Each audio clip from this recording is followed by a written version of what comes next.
Recorded Books presents A Murder in Hollywood, the untold story of Tinseltown's most shocking crime, by Casey Sherman, narrated by the author.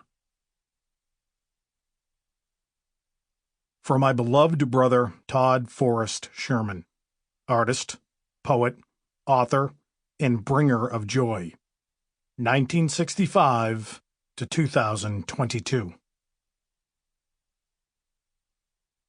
Prologue. Lana Turner paced the pink-carpeted floor with a cigarette gripped tightly between her fingers. She took a deep drag into her lungs and blew out a cloud of smoke toward the ceiling of her spacious bedroom. Her 14-year-old daughter Cheryl was in her own bedroom, sobbing hysterically. Lana sucked on her cigarette once more, smoking it down to the nub, and looked down at the man lying on her carpet. Months of vicious beatings and emotional torment now seemed to be over. Her movie career would be dead too, she thought, as dead as the man lying on her rug. Mildred Turner, Lana's mother, was on her knees over the man's body with her ear pressed against his chest. The doorbell rang, and Lana ran downstairs to answer it. Standing before her was her longtime physician and Beverly Hills neighbor, Dr. John McDonald. Lana led him back upstairs to her master bedroom in the rented house that she had moved into only a few days before. Mildred Turner was giving the man mouth-to-mouth resuscitation when Dr. McDonald entered the room. She stood up and stepped away while the doctor took off his jacket and opened his medical bag.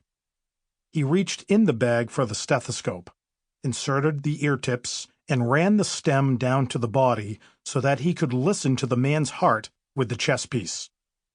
Not getting any signs of life, the physician grabbed hold of the man's wrist to check for a pulse. Lana looked on with Mildred. Dr. McDonald removed his stethoscope and looked up at Lana. He was speechless.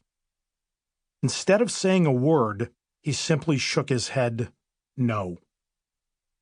The doctor then reached back into his bag and retrieved a syringe.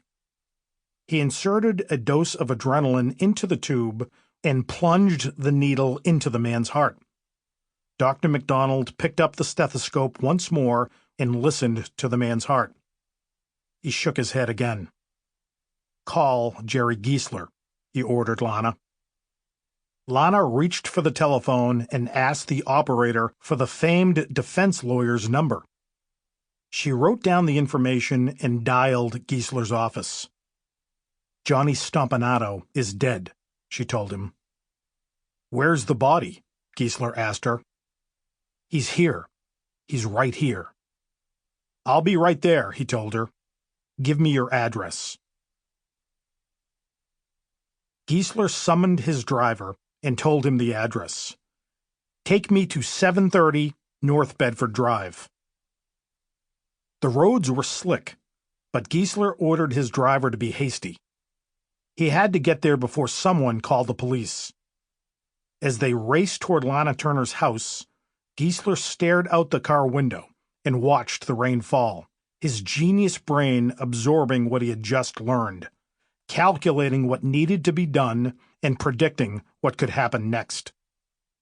The gangster Johnny Stompanato was officially dead, and his boss, the powerful Los Angeles crime lord Mickey Cohen, would be hell-bent on revenge and out for Lana's blood. Chapter 1. A Murder by the Bay.